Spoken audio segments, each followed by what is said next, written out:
Guys, it is week 10, college football picks and predictions back once again, and I want to wish everybody a happy Halloween this Friday. It's a great time of the year going into the holidays, and things really heat up in the sports world. So the first game here is on Halloween night.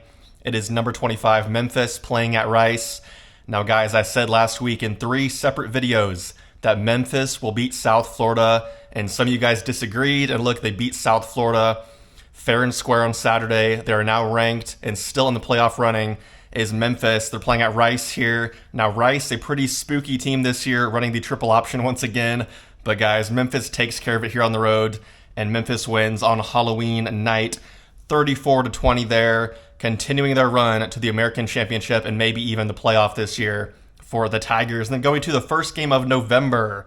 It is the 1st of November. It is the first ranked team in football, Ohio State against Penn State. It seems like Penn State can never figure this team out. I think the last time Penn State won this game was 2016. Obviously now without James Franklin, the Buckeyes off the bye week here should easily handle Penn State.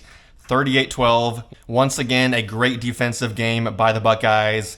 And then Julian Sand, 2 touchdowns, 220 through the air, and he stays in the Heisman race for one more week. Then number 10, Miami at SMU. This SMU team, a tragedy last weekend at Wake Forest. They should have won that game.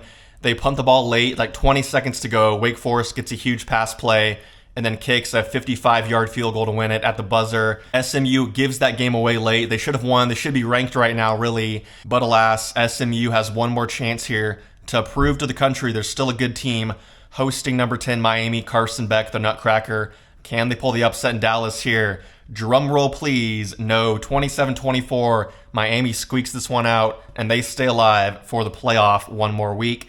Number 9, Vanderbilt at Texas. So I correctly picked that Vandy game last weekend. They beat Missouri, took care of business there. But guys, a tough game here at Texas. Now, obviously, Arch Manning out this week with a concussion. Late in that game against Miss State, they come back down 17 points late. They tie it up, go to overtime. Arch Manning gets hit by a defender, gets concussed. There's no review for targeting. It's very strange. So they knock out the best player or the most popular player in college football, and there's no review for targeting, nothing, and he loses a whole week here in his career. It's kind of insane, but Texas hosts Vanderbilt. And guys, this is Texas's first home game since September 20th, and it's their last home game until November 22nd. It's honestly the worst scheduling I've ever seen in football. They've had one home game in the span of 2 months in Austin, Texas, here where I live. It's ridiculous. But enough of that complaining. Texas must win this game to stay alive in the playoff. They need to sell out this weekend. By all means, just win this game one more week without Arch Manning. Give yourself a chance to go to the playoff. And Sark needs to find a game plan. Shut down Vanderbilt. Guys, Texas needs to figure out the Alabama playbook where they shut down Vanderbilt's offense, giving them their only loss of the season. They must win this game in a low-scoring defensive battle here. And guys, I'm taking Texas at home 23-17 and narrowly beating Vanderbilt and staying alive one more week for the playoff there, giving Arch Manning at least a chance in November to make a run at the playoff there. A big win for Sark there in Austin, Texas. And then West Virginia at Houston. So Houston, welcome back to the videos. You're ranked. You're 6-1. The vibes are good right now for the Cougars. And an easy game here against West Virginia, a cupcake game here. 45-14 on FS1. Houston stays ranked, and they're a sneaky player in the Big 12 title race right now. And then Army at Air Force, the Commander-in-Chief's trophy game here. Always a fun, low-scoring game on CBS. It's going to be a slugfest here. I see the same thing this year, and Army wins this game at 16-15 there. I love the throwback logo there for Army, and they get the big win here by 1 point. And a great little slugfest on CBS. And then undefeated Navy at North Texas. So there were some rumblings this week about North Texas getting College Game Day, ultimately passing on them. But guys, I said last time they played South Florida, it's the biggest game in school history. Now this game is the biggest game in school history. They're 6-1, one of the best young quarterbacks in the country, playing an undefeated Navy team here. If UNT wins this game, they are ranked next week and a potential player in the playoff race out of the group of 5. They must win this game. It's going to be high scoring.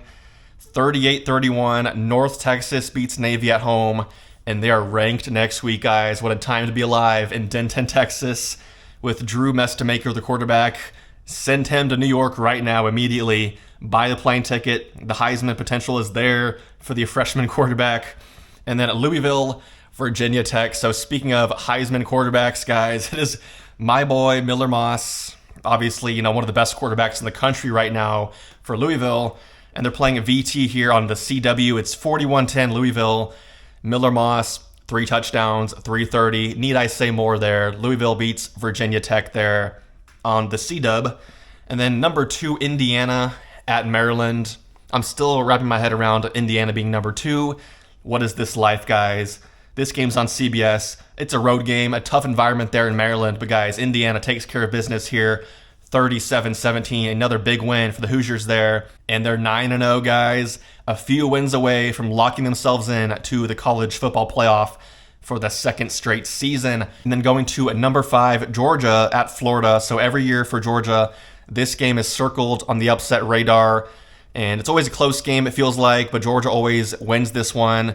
It's going to be the same thing this season, guys. Georgia sneaks it out 25-22, and they stay in the hunt for the SEC title in 2025.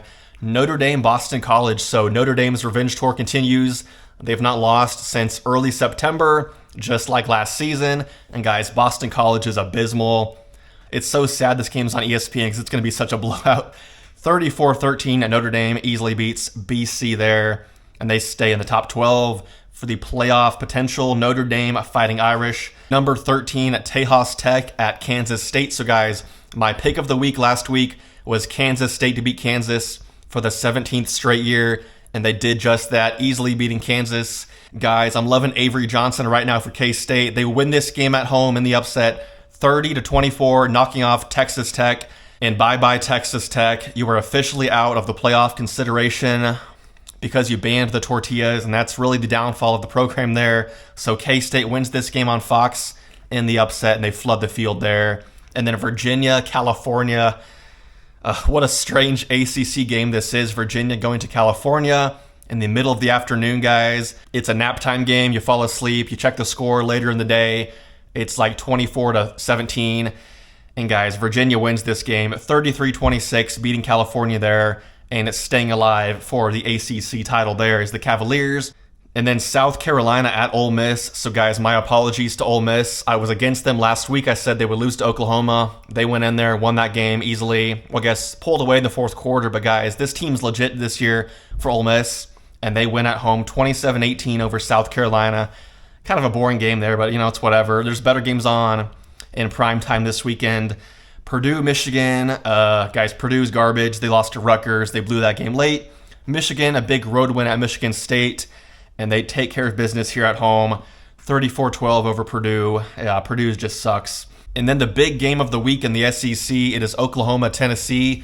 The loser of this game is out of the playoffs entirely. This game last year was so bad. Oklahoma hosted Tennessee in prime time last year, College Game Day, and their offense could not move the ball like an inch. They had so many turnovers in that game. Tennessee won that one on the road. Can Oklahoma get revenge here this year at Tennessee? Well, guys, that offense, honestly, for Oklahoma, looking pretty rough right now. You cannot pick them on the road here. You can't do it, right? You can't do it? I'm not doing it. 27-21, Tennessee wins this game. And so long, Oklahoma, your season's over. John Mateer, the Heisman run in the first 3 weeks, that's far, far away now in the distance. And Tennessee wins this game and stays alive for the playoff. USC, Nebraska, a big game here for Nebraska. Primetime NBC, Dylan Raiola. Can they upset USC? Yes, 33-31, a mini shootout there in Lincoln. Going to be a fun game there on NBC. Tune in for some great quarterback play there in Nebraska. And then here we go, the late night window, another top 25 matchup in the Big 12. It is Cincinnati, Utah. So this one's weird to me. I was high on Cincinnati all during September when they were unranked and they won those games. Now they're officially ranked, and I feel like I'm going to pick against them here. Utah looked really good last weekend against Colorado. Like, there's no way you can pick Cincinnati to win this game on the road here. Late night, College Game Day. There's no way Sorsby goes in there against that Utah defense and wins this game, right? I've picked them all season long. They're due for a loss.